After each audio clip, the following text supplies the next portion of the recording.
ჯავახეთი საქართველოს ისტორიული მხარეა, სადაც მოსახლეობის უმრავლესობას სომხები წარმოადგენენ. ორი მთავარი რაიონით, ახალქალაქი და ნინოწმინდა, იგი სამცხე-ჯავახეთის რეგიონში შედის. ადგილობრივი მოსახლეობა, ისევე როგორც საქართველოს უმეტეს რეგიონში, ყველაზე მეტად უმუშევრობასა და სოციალურ პრობლემებს განიცდის. თუმცა არის განსხვავებაც. ქართული ენის არასათანადო ან საერთოდ არ ცოდნა ეთნიკური უმცირესობებით კომპაქტურად დასახლებულ სოფლებსა და ქალაქებში მთავარი პრობლემაა. შედეგი ინფორმაციული ვაკუუმია. ისინი ვერ ერთვებიან სამოქალაქო პოლიტიკურ ცხოვრებაში და ნაკლებად ინტერესდებიან არჩევნებით. Кому выбирать? Вот кого выбираем, все другой, что говорят, по-другому все получается потом. Это что, выбор называется? Я сколько на выбор ходил, на воздух. Ну, ходил. Никто мне это не давал, чтобы я видел вот это бюллетень, прочитал что-нибудь. Когда на выбор идем, дает вот кого хочешь. Я, как ты знаешь, на ура выбираю.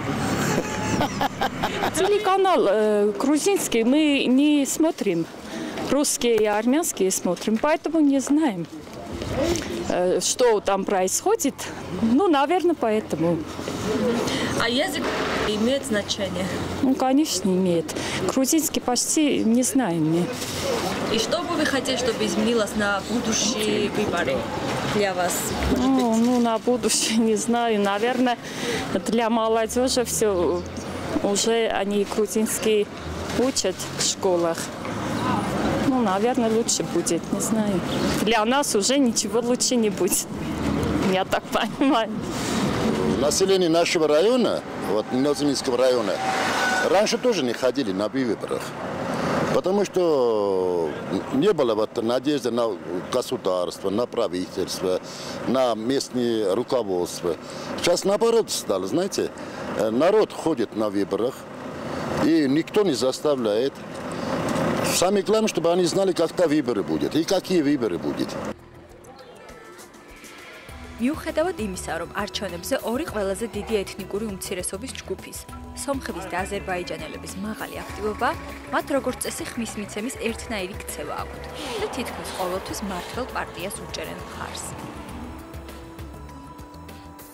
როდესაც ხარ არაინფორმირებული, როდესაც არ მოგეწოდება ინფორმაცია შენთვის გასაგებ ენაზე ქვეყანაში მიმდინარე პოლიტიკური პროცესების და იმ პოლიტიკოსების შესახებ, რომლებიც ამ პროცესებში ჩართვას არჩევნების გზით აპირებენ, როდესაც არ ახარ ინფორმირებული, რასაკვირველია არჩევანიც არაინფორმირებული არჩევანიც არის ბრმა და ხარ ვთქვათ манипуლირება. და ეს განცდა, რომ მოკლედ ხელისუფლება არის ყველაზე უნარიანი გადაწყვეტოს პრობლემები ამ რეგიონებში არის განსაკუთრებით გამძაფრებული. მაშ ხელისუფლების მიმართ რწმენა, რომ ისევ ისინი მიუხედავად იმისა, რომ პრობლემები არ წყდება, მაინც ვინ შეიძლება გადაწყვეტოს ეს პრობლემები არის ხელისუფლება.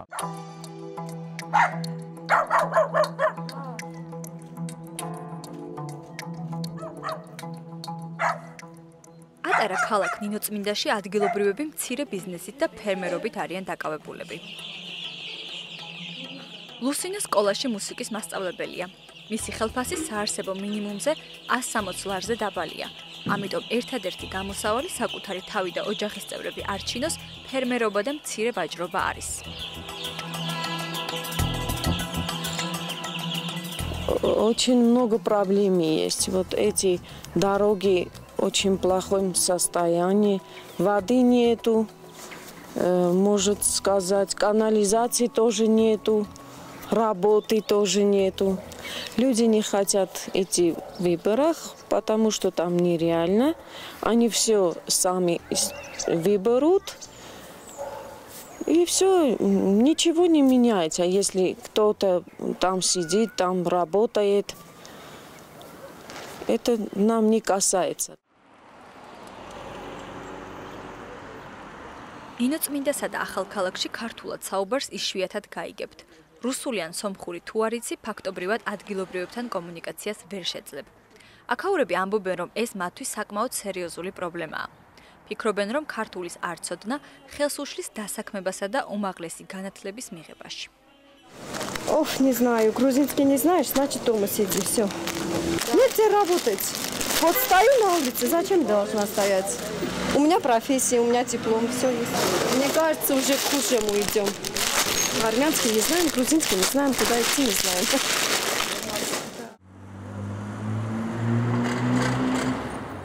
ახალქალაქი ჯავახეთის ცენტრია. აქაც პრობლემები მსგავსია. ხალხი თავს ძირითადად ვაჭრობით ირჩენს. ახალქალაქი არჩევნებში ყოველთვის მაღალი აქტიურობით გამოირჩევა, მაგრამ დღეს ადგილობრივები ამბობენ, რომ არჩევნები მათ ცხოვრებაში არაფერს ცვლის. Нет работы людям, нет охоты, они никого не доверяют, сестричка. Никого, абсолютно. Потому что люди все без работы. Обещают. И где их обещания? Никто ничего не делает. На выборы уже все люди знают, что кто президент будет, все равно нам будет обманывать. Рабочим людям обещает, работа будет, тот будет, Россию будет открывать дорога, чтобы нам всем общий лучше был. Ничего не делает, только обещают. Все. ჯავახეთიდან არც ისე შორს მდებარეობს ქვემო ქართლის რეგიონი, სადაც საქართველოში ყველაზე დიდი ეთნიკური უმცირესობა, აზერბაიჯანელები კომპაქტურად არიან დასახლებულები. ეს რეგიონის ერთ-ერთი ქალაქი მარნეულია.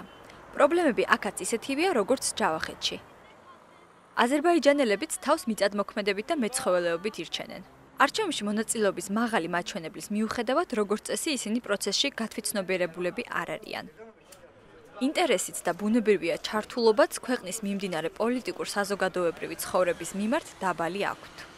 Всех долг участвовать в выборах. Но просто такой кандидат приходит, свое это дает обещание. Вот каждому и верим, получается так. Насчет работы ничего не меняется. Нету никого.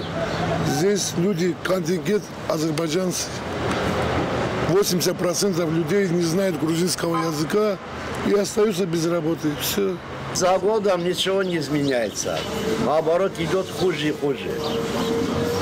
Народам надо жить нормально.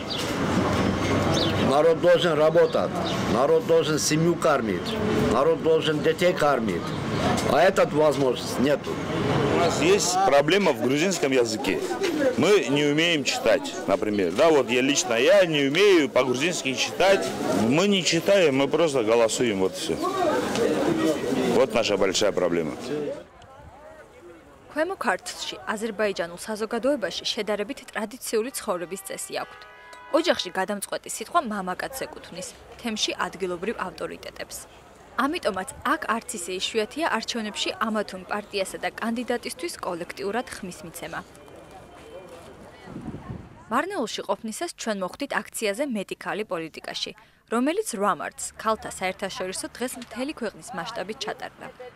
არჩევნებში მეტი ქალის ჩართულობის გარდა, აქციაზე რეგიონში ზოგადად საარჩევნო პროცესების გაუმჯობესებაზეც საუბრობდნენ. აქამდე ხალხი იმდენად არ იყვნენ ინფორმირებული არჩევნებზე, საარჩევნო პარტიების შესახებ, არ იცოდნენ რომელი პარტიიდან ვინ არის, საერთოდ რამდენი პარტია არსებობს. ახლა ცოტა გაიზარდა, მაგრამ იმდენად რამდენი რაოდენობა საჭიროა, იმდენად არ არის აქ ხალხი ინფორმირებული. ეთნიკური უმცირესობების ორ დიდ ჯგუფს საქართველოში, სომხებსა და აზერბაიჯანელებს 6 დეპუტატი ყავთ 150 კაციან პარლამენტში. რა თქმა უნდა, საქმე რაოდენობასა და პროპორციებში არ არის. თუმცა ფაქტია, რომ კომპაქტურად დასახლებული ეთნიკური უმცირესობები საქართველოში, როგორც სუსტადაც იყვნენ ჩართულები ქვეყნის პოლიტიკურ და კულტურულ პროცესებში, ახლაც თითქმის მსგავს ინფორმაციულ ვაკუუმში რჩებიან. არჩევნების მიმართ მათი ინტერესი კარგად ასახავს ამ სიტუაციას. თუ კი ხელისუფლება აქტიურად იმუშავებს ამ რეგიონში და ადგილობრივებს დააინტერესებს, ჩაერთონ ეკონომიკურ, პოლიტიკურ და კულტურულ პროცესებში, შესაძლოა სიტუაცია უკეთესობისკენ შეიცვალოს და ახალგაზრდების მნიშვნელოვანმა ნაწილმა მაინც უკეთესი ცხოვრების საძებნელად ქვეყანა არ დატოვონ.